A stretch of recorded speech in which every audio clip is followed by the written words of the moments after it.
games of over 20 kills and even beyond. This is the video for you. We are going to be going in detail, explaining everything you need to know regarding how to get more kills in Pubg Mobile while still coming out on top and getting that chicken dinner. Before we begin, I would like to give a massive shout out to my friend Extreme Respawn for providing epic gameplay for the video. Here's what I'm doing right now. If you haven't heard, I'm trying to promote smaller channels right now on YouTube. If you want a chance to get a free shout out in the beginning of my videos, all you gotta do is subscribe to Extreme Respawn. His channel link is in the description, and read more on my Discord server, also linked in the description. That's it. But seriously, this whole thing won't work unless you guys show support to Respawn. So please check out his channel and, hey, maybe watch and comment on a few of his videos. Hope I can help grow out your channel next. Anyways, if this video helps you, hit that like button down below. I mean, it will help you, especially if you are not a pro in this game. Subscribe for more Pubg Mobile content, and let's get into this. First off, I want to instill a mindset into your brain that you should forever hold with you whenever you open up Pubg Mobile and decide to play a few matches. There are 3 words you must remember. Action equals experience. Here's the thing, Pubg Mobile is a battle royale game, okay? These games are highly competitive, much more so downstairs. I've got to take these and play with these. Multiplayer arcade game. There are some very talented Pubg Mobile players out there. If you're watching this video, you know who you are. And there's one reason as to why they got to where they are today. They hunted people down. They were hungry for kills. They wanted the most amount of action possible in any game they jumped into. That's just what you need to do. A Pubg Mobile player will not become good at the game if he or she lands in the farthest possible spot away from the flight path. You will not encounter many enemies at all if you do this. The only ones you will encounter would be bots, and you'll increase in experience ridiculously slow. A beginning player may be tempted to do this, but you can't. Right from the very beginning, you can't have the mindset that you're playing for the win, okay? You shouldn't. When you're first starting out, you need to play with the intention of getting better at the game. And what will make you better at the game? Landing in spots like school, military base, and casino on Miramar. The first major tip regarding how to get more kills in this game is kind of like a double-edged blade. It'll also get you better at the game in general. As I've said in many videos before, you need to land at popular places. Here are the most popular landing spots on the most consistent basis in both maps. School, military base, Pachinki, Novo, Hacienda del Patron, Casino, and Los Leones. Obviously, you should look at your flight path.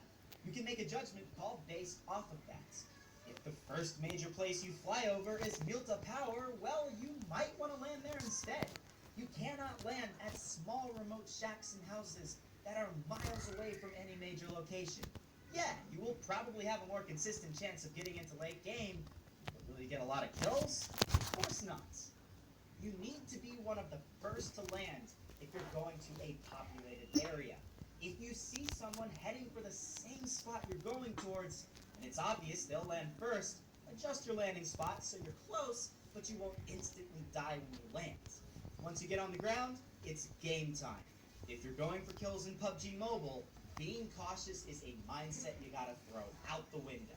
However, you can't be stupid and make careless mistakes, okay? You need to grab the bare necessities after you land. So that means either a shotgun or an SMG, and maybe a rifle if you can quickly find one. Get a med kit or a couple bandages and a helmet and a vest, so if you get into a gunfight, you won't instantly die.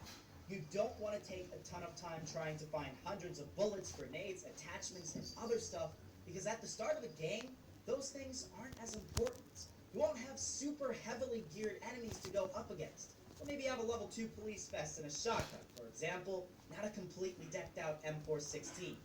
The trick to getting a lot of kills in early game is to kill the people that are still looting up. Not everyone will be super aggressive and fast in the looting up process. They'll take their time and do as I said earlier, find attachments and stuff like that.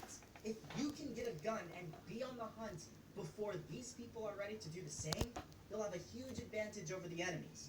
You'll be on attack mode, and they'll still be on defense mode. At this point, always check your minimap. If you landed at a popular area, there's likely to be gunshots all over the place, so head towards the shots or footsteps as fast as you can. Like I said earlier though, don't be stupid. If, for example, you have high ground on a roof and you can see an enemy down on ground level, you may not want to abandon that higher position because someone else could get up there and kill both of you. Height is obviously always an advantage in PUBG Mobile. If you're playing super aggressive and you're in close quarters areas like the hospital, for example, you should keep your SMGs and rifles on full auto. You're close enough to where recoil won't be an issue, and you'll need auto on to take down people very fast. After you kill someone, look and see if you really need anything. If you didn't take any damage and you still have several clips of ammo left, you may not even need to loot the enemy you killed, so why bother? Why take time away from killing other potential enemies looting a player with gear you don't need? This is why after you kill someone, sometimes you shouldn't even bother looting and just immediately be on the hunt to kill the next person. Also, be smart with how you're tackling battles. You want to do everything in your power to end them fast. If someone is trying to have a peeking battle with you in a hallway and you just can't seem to finish them off, after a minute or so of failure, you may seriously just want to give up on that person to instead pursue someone else. Abandoning one hard-earned kill might be better if you are likely to get 2 fast, easy kills afterwards. Always remember to keep the defensive frame of mind there. If you're not careful, you can get shot in the back, so watch out. Eventually, you'll take control of the area you first landed, and at this point, you can't just sit there and say, hey, I'm gonna relax now. Here's the thing, there will still probably be around 60 to 70 players left in mid-game, and that's a ton of people you can still kill. You need to find them and gun them down. Now, mid-game is the time where the least amount of action will happen. In order to maximize the amount of kills you can get during this time, you really need to find a vehicle, preferably a UAZ or a dune buggy. Having a vehicle is so crucial during this time because it allows you to travel massive distances in a very short period of time. Listen and always check the minimap. Drive around and see if anyone shoots at you. If they do, find a safe spot to get out and take the enemy out. You're basically luring players out of their hiding spots with a vehicle, and it'll give you a surprisingly high number of kills. Obviously, it is quite risky, as someone who has exceptional aim can just shoot you out of the car, but again, high risk equals high reward. And honestly, it's so much better to have a vehicle in mid-game anyways. I think most people can agree. If you hear a gunfight going on, evaluate the situation. You might want to wait it out and then kill the winner of the fights because they'll already be wounded from the previous enemy. Or you could even play more aggressive and try to kill both people at the same time. Obviously, this is super risky because in order to see both enemies, you'll likely have to be in a bad spot. So don't do this without a car. I'd recommend the first way because you'll survive far more often that way. In mid-game, avoid cities because most players won't be there. They will have already geared up and will be on the move in open fields and forests. Head to areas in between big locations because that's where you'll encounter the most enemies. Places like in between school and Pachinki will 100% be where the most amount of players mid-game will be. Always be very careful at this point though, because there will likely be very powerful weapons in the hands of enemies at this point. They could easily finish you off.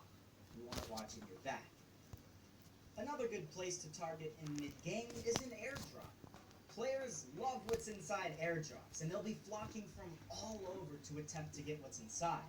If you can be one of the first to get there, you can get a good vantage point from a surrounding hill or building and just pick off helpless enemies one by one as they attempt to get what's inside.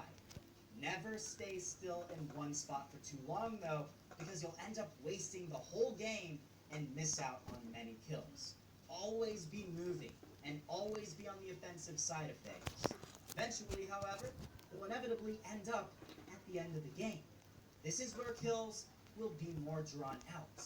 But they'll be more frequent. You need to be extra careful here, because this is where the best players are. However, this doesn't mean you can't play aggressive. You can still drive around with a vehicle and try to surprise people by rolling up on them with a full auto rifle, because it's likely they won't be expecting it. Most players in endgame will have big scopes on snipers and rifles and won't be prepared for a super close gunfight. If you are, and they aren't, who will win? I think we can all tell. Basically, staying on the tips of your toes is most important in endgame. Obviously, at any point, you can choose to finally stop playing super aggressive, and that might be a good idea if you're already at 20 kills with maybe 15 people left. However, if you're really trying to do the best that you can and get your kill record, you need to be aggressive until the very end. I recommend an M416 all the way up until the end, and your second weapon is up to you. Maybe a Thompson if you want super close battles, maybe a sniper if you're good with headshots and you want to hang back just a bit. But in the end, you're obviously playing to get that chicken dinner, so be smart about it. Realize that the players are all experienced at this point, and they're all close together, and they will not miss many shots. Maybe wait until enemies are distracted, and then get the kills. Also, a little tip, you may want to lie still prone for a short time just to see if you see any movement. The human eye detects movement better when you're still, so if you're running around, it's much harder to spot an enemy crawling through the grass. When you're more concentrated, you'll be able to spot them out more easily, and then you'll get the kills. And eventually, you'll find yourself getting the chicken dinner. And with that, I guess that just wraps things up. Guys, I hope you found this video helpful. I hope you learned something new today, as that was the main goal of this video. If you did, and you thought this video